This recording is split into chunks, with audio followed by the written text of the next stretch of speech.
in heaven, where neither moth nor rust consumes, and where thieves do not break in and steal. For where your treasure is, there will your heart be also. I'm sure that it's long enough ago that the one of whom I speak has long since gone to his reward with God.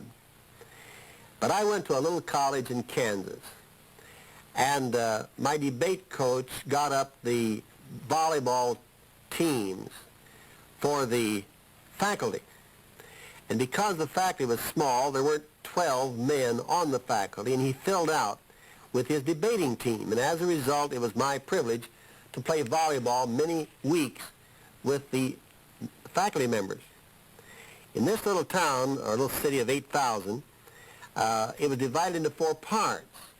And their fire alarm system was very simple. They'd blow a general blast if there was a fire alarm, and then they would pause and then blow 1 for zone 1 and 2 blasts for zone 2 and 3 for 3 and 4 for 4. And so every time you were alerted downtown there was a fire, then everybody stopped and waited for the signal. We were playing volleyball one time, and we were between the residential section for the faculty and the new chemistry building where the chemistry prof had his new special laboratory. By the way, the first man in America to make diamonds, and artificially, later claimed by a great industrial firm some 30 years later. And all of a sudden here came this fire siren. We all stopped, and sure enough it blew the signal for our part of town. Without realizing how much he betrayed of his own inner values, the prof did not go to the side of the building where his home was and his wife and son were. He went to the side of the building where his chemistry laboratory was. Where your treasure is, there will your heart be also. He goes on to say that the eye is the lamp of the body. If the eye is sound, then you get the information for all the body from a good eye.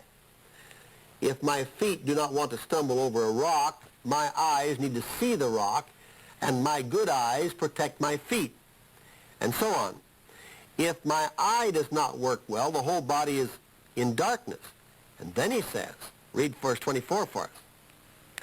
No one can serve 2 masters, for either he will hate the one and love the other, or he will be devoted to the one and despise the other. You cannot serve God and mammon. And he's comparing here this duplicity, or this double love, as being like double vision.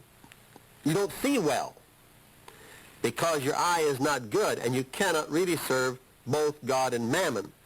Do not worry about your life, what you're going to eat or drink, or your body, what you should put on. Is not life more than food, and the body more than clothing? And I've told my students at times, take any modern women's magazine, or for that matter, any magazine, and go through it and tear out the pages which the advertisement has to do with food.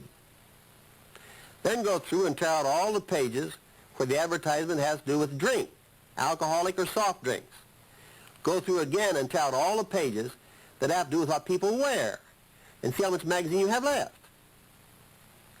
What Jesus said is that it's about these things, what we're going to eat and drink and wear, that the Gentiles, the ungodly, seek. And it's still true of the ungodly in our own day. Human nature hasn't changed a bit. And Jesus says instead of that, well, read for us verse 28 and down through 30. And why be anxious about clothing? Consider the lilies of the field, how they grow. They neither toil nor spin. Yet I tell you, even Solomon in all his glory was not arrayed like one of these. But if God so clothes the grass of the field, which today is alive, and tomorrow is thrown into the oven, will he not much more clothe you, O man of little faith? And he summarizes it this way. Do not worry, saying, what are we going to eat? What are we going to drink? What are we going to wear? And then he says, for the Gentiles, the ungodly, seek after all these things. And then the summarizing principle, seek first the kingdom of God, and the things shall be added unto you. I sincerely trust that will be your experience, that you will put God first, knowing that you will not suffer, but he will take care of all the things you need along with it, because he knoweth that you have need of all these things. Judge not that you be not judged, for with the judgment you pronounce, you will be judged, and the measure you give will be the measure you get. Why do you see the speck that is in your brother's eye, but do not notice the log that is in your own eye?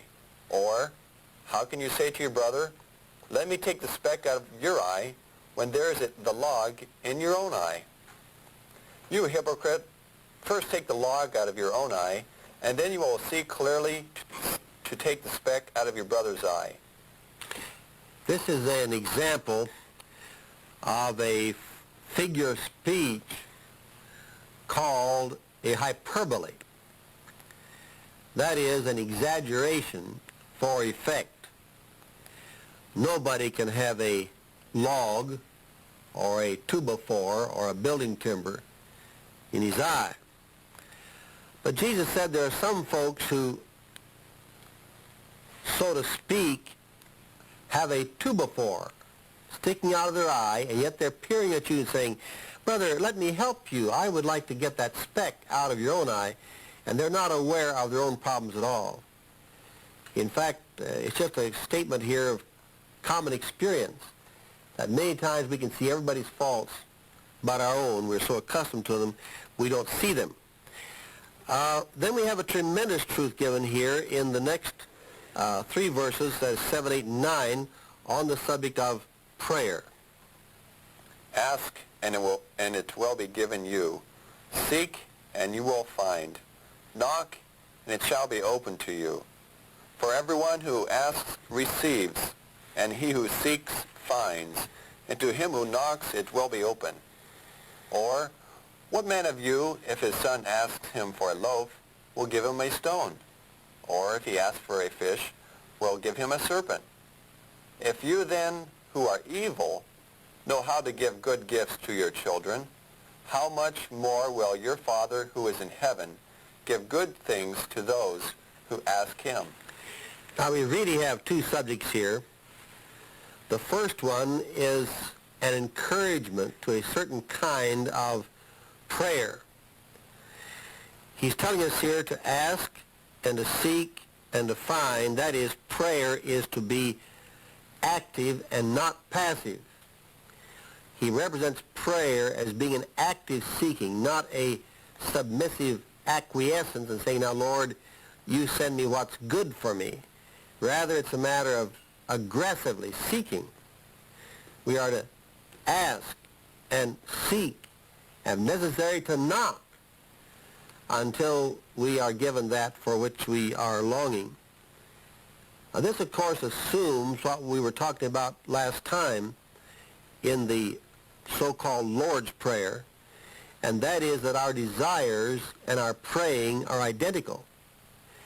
For a woman to pray, Lord, make my daughter Mary a lovely, sweet Christian girl, and then to worry all the time about whether or not her party dress is going to be completed in time for the coming social event, this is a contradiction in terms.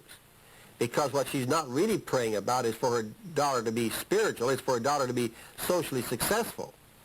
And we have to make up our minds what we want, and our praying should be consistent with what is the real desire of our hearts.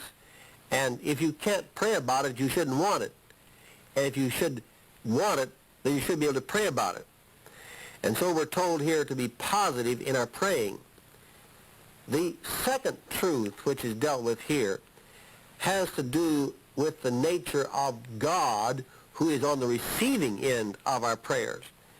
And that is, some people would think, well, now I will ask it, but maybe I will not receive it.